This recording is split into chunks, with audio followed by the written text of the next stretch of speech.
আসসালামু আলাইকুম দর্শক, এবারের ঈদে কিছু ভালো খবর পাওয়া যাচ্ছে। ইসরায়েল বাহিনী যতই ফিলিস্তিনে গণহত্যা চালাক না কেন, সারা বিশ্ব কিন্তু ফিলিস্তিনের পক্ষে একজোট হচ্ছে। তারই একটি খবর, ফিলিস্তিন রাষ্ট্রকে স্বীকৃতি দিতে প্রস্তুত ইউরোপ।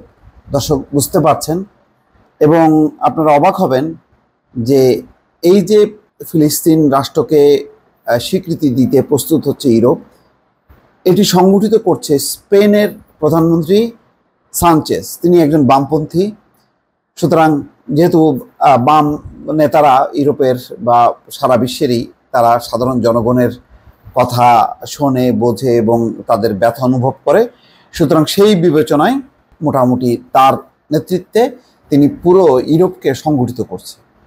ইতিমধ্যে বেশ কিছু রাষ্ট্র রেসপন্স করেছে। আমি খবরটি আপনাদেরকে শোনাই।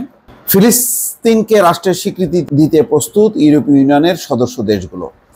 এই বিষয়ে স্পষ্ট ইঙ্গিত রয়েছে বলে জানিয়েছেন স্পেনের প্রধানমন্ত্রী পেদ্রো সানচেজ। শুক্রবার বার্তা সংস্থা রয়টার্স এই তথ্য জানিয়েছে। ইউরো নিউজের খবর অনুসারে ফিলিস্তিনকে রাষ্ট্রের স্বীকৃতি দেওয়ার বিষয়ে সমর্থন আদায়ের জন্য সম্প্রতি কূটনৈতিক প্রচারণা শুরু করেছেন স্প্যানিশ এই প্রধানমন্ত্রী। দর্শক, এই খবরটা সম্ভবত আমি আপনাদেরকে এর আগে দিয়েছিলাম। শুক্রবার অসলোতে নরওয়েজিয়ান প্রধানমন্ত্রী জোনাস গাহর স্টোরের সঙ্গে দেখা করে এই বিষয়ে তিনি আলোচনাও করেছেন। বৈঠক শেষে সানচেজ জানিয়েছেন, ইউর সদস্য দেশগুলো ফিলিস্তিনকে রাষ্ট্রের স্বীকৃতি দিতে প্রস্তুত, এই বিষয়ে তাদের মধ্যে স্পষ্ট ইঙ্গিত রয়েছে। এদিকে ইউরোপীয় কাউন্সিলের প্রেসিডেন্ট চার্লস মাইকেল বলেছেন, ফিলিস্তিনকে রাষ্ট্রের স্বীকৃতি দিতে ইচ্ছুক ইউরোপীয় দেশগুলোকে একযোগে এগিয়ে যেতে হবে, তাহলেই যুদ্ধবিধ্বস্ত অঞ্চলটিতে শান্তি প্রতিষ্ঠায় উল্লেখযোগ্য অগ্রগতি হবে। ফিলিস্তিনকে সার্বভৌম রাষ্ট্র হিসেবে আনুষ্ঠানিকভাবে স্বীকৃতি দেওয়ার জন্য গত মাস থেকে একটি প্রচারণা শুরু করেছে স্পেন, আয়ারল্যান্ড, স্লোভানিয়া এবং মাল্টা। যদিও স্পেন বাদে বাকি দেশগুলো একটু তুলনামূলকভাবে দরিদ্র, কিন্তু তাদের একটা প্রভাব আছে ইউরোপীয় সদস্য দেশগুলো, এবং নীতিগতভাবে কেউ কিন্তু দ্বিমত পোষণ করেনি, তেমন জোরালো কোনো বিরোধিতা করেনি।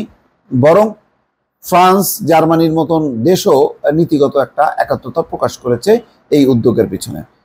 এই সপ্তাহে ব্রাসেলসের সাংবাদিকদের সঙ্গে আলাপকালে মাইকেল জানিয়েছেন, ইউর বাইরে সমমনা অন্য দেশগুলো এই উদ্যোগে যোগ দিতে পারে। বুলগেরিয়া, চেক প্রজাতন্ত্র, রোমানিয়া, সুইডেন সহ 9টি ইউ সদস্য রাষ্ট্র এরই মধ্যে আনুষ্ঠানিকভাবে ফিলিস্তিনিদের রাষ্ট্রের স্বাধীন রাষ্ট্রের অধিকারকে স্বীকৃতি দিয়েছে। তার মানে কতগুলো দেশ!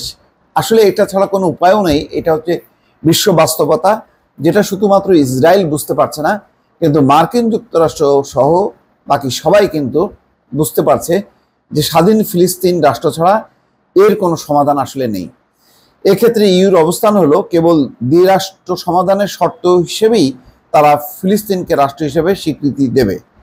মাইকেলের মতে, ইসরায়েল ও ফিলিস্তিন উভয় কর্তৃপক্ষকে দ্বিরাষ্ট্র সমাধান সম্ভবপর করতে প্রয়োজনীয় সংস্কার আনার বিষয়ে চাপ দেওয়ার জন্য ইউকে অধিক সুবিধা দিতে পারে সদস্য দেশগুলোর সমন্বিত স্বীকৃতি।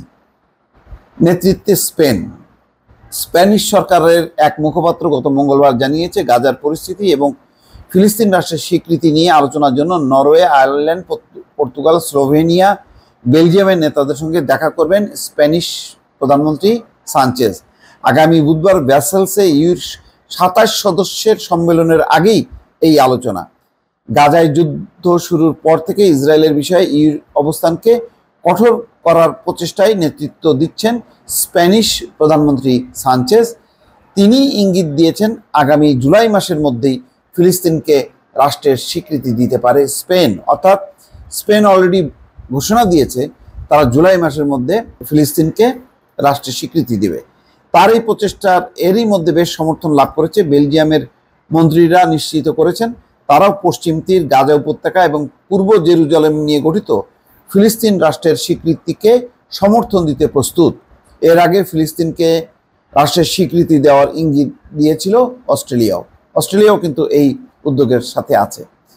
দর্শক, বুঝতেই পারছেন, যদি এত রক্তক্ষয়ের পর যদি একটি স্বাধীন ফিলিস্তিন রাষ্ট্র প্রতিষ্ঠা হয়, এটাই হবে সবচেয়ে বড় প্রাপ্তি।